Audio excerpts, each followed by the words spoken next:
وإياك نستعين۔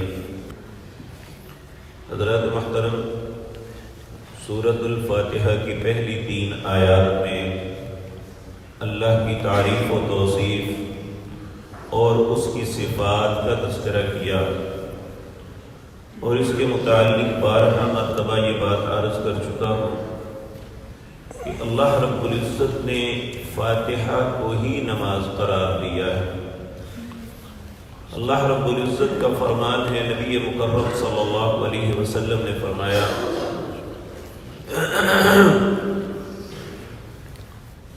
کہ میں نے اپنے اور بندے کے درمیان نماز کو تقسیم کیا ہوا ہے۔ قسمت الصلاۃ بینی و بین عبدی، میں نے اپنے اور بندے کے درمیان نماز کو تقسیم کیا ہوا ہے۔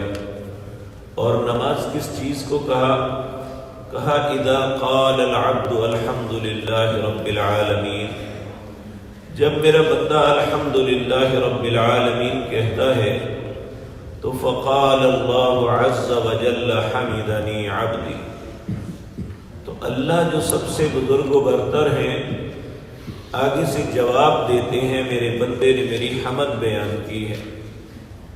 جب بندہ اللہ کی ان صفات کا تذکرہ کرتا ہے الرحمن الرحیم، تو فقال اللہ عز وجل اثنى علی عبدی، اللہ رب العزت آگے سے جواب دیتے ہیں میرے بندے نے میری ثنا بیان کی۔ جب بندہ کہتا ہے مالک یوم الدین، اے اللہ تو قیامت کے دن کا مالک ہے، اور اس کی وضاحت پچھلی مجلس میں عرض کر چکا ہوں، تو اللہ رب العزت جواب دیتے ہیں مجدنی عبدی، میرے بندے نے میری بزرگی کا اظہار کیا۔ اس لیے ہر نمازی کو یہ بات ذہن میں رہنی چاہیے کہ جب ہم نماز ادا کرتے ہیں تو حقیقتاً ہمارا اور رب کے درمیان یہ مکالمہ ہے جو ہر نماز کے اندر، ہر رکعت کے اندر ہم اللہ رب العزت کے ساتھ کرتے ہیں۔ اور آگے جو 4تھی آیت ہے یہ سب سے اہم ہے، یہاں آگے مکالمے کی انتہا ہو جاتی ہے، وہ ہے 2 باتوں کا اپنے رب کو یقین دلانا۔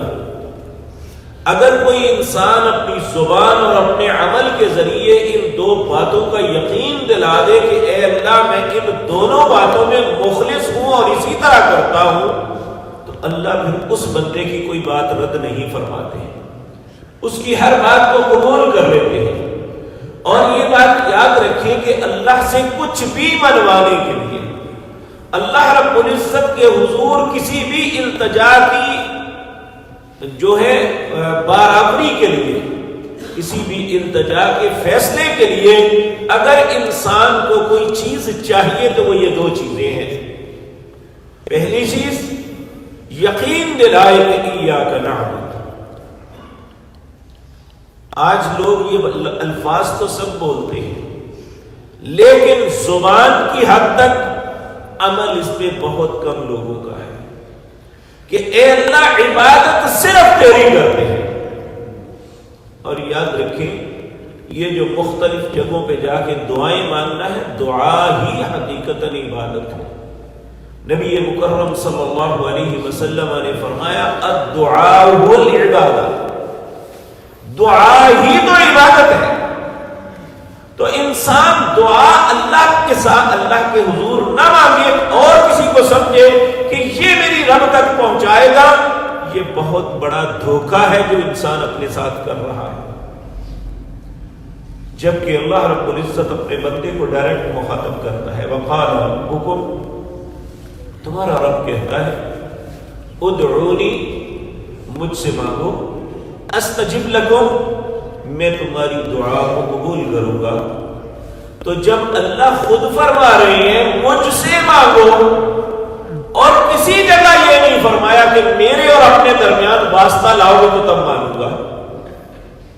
آج بر صغیر کے اندر یہ پھٹکار پڑ گئی ہے کہ اللہ پہ توکل نہیں اور دوسروں پہ توکل زیادہ ہے، کہ شاید ان کی وجہ سے مانی جائے گی وگرنہ نہیں، کیونکہ اپنی کرتوتوں کا انسان کو پتا ہوتا ہے۔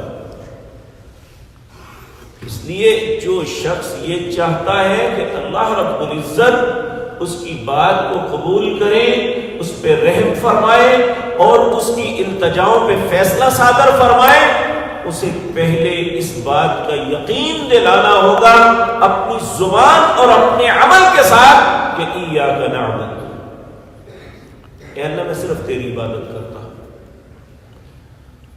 اور یہ بات بھی یاد رکھیں کہ عبادت کا حق ہے ہی صرف اللہ کو، اور کسی کو حق ہی نہیں۔ نبی مکرم صلی اللہ علیہ وسلم اپنی ایک دعا کے آغاز میں اس طرح اللہ سے کہتے ہیں، اللہم انت احق من عبد، اللہم انت احق من ذکر و احق من عبد، اے اللہ صرف تو حق رکھتا ہے جس کا ذکر کیا جائے، اور صرف تو حق رکھتا ہے جس کی عبادت کی جائے۔ اب عبادت صرف اللہ کی کریں گے اپنی زبان اور اپنے عمل کے ذریعے، تو پھر اللہ سے التجا کرنے میں بھی ہمیں کوئی تردد نہیں، اور اللہ کے قبول کرنے میں بھی کوئی تردد نہیں۔ اور دوسری بات وَإِيَّاكَ نَسْتَعِينُ، اے اللہ مدد بھی صرف تجھ سے مانگتے ہیں۔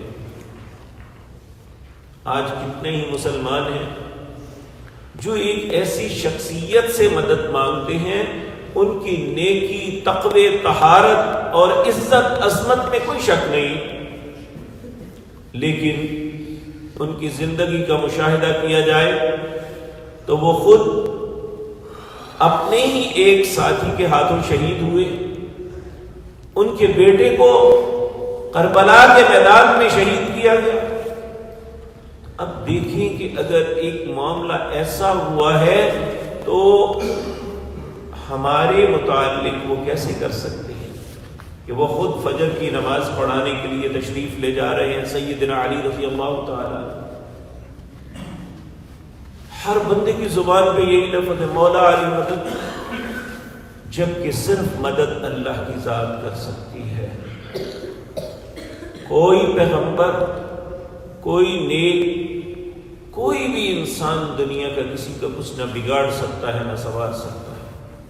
ہم اپنی ہر نماز کے بعد اس بات کا اقرار کرتے ہیں اللہ کے حضور، اللہم لا مانع لما اعطیت ولا معطی لما منعت ولا ينفع ذا الجد منک الجد، اے اللہ جسے تو عطا کرنا چاہے اس سے کوئی روک نہیں سکتا، اور جس سے تو ہاتھ روک لے اسے کوئی دے نہیں سکتا، اور دنیا کا کوئی طاقتور، دنیا کا کوئی مالدار، دنیا کا کوئی صاحب علم نہ کسی کا کچھ بگاڑ سکتا ہے نہ سنوار سکتا ہے جب تک تو نہ چاہے۔ اس لیے ان دو باتوں کو اپنی زندگی کا ماڈو بنا لیں مسلمان۔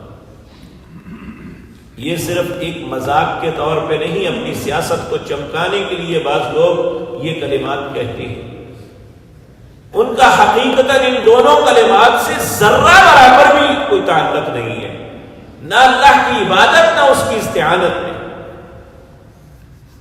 جبکہ انسان کو چاہیے جب انسان یہ بات کہتا ہے تو اللہ پھر آخری بات کہہ دیتا ہے۔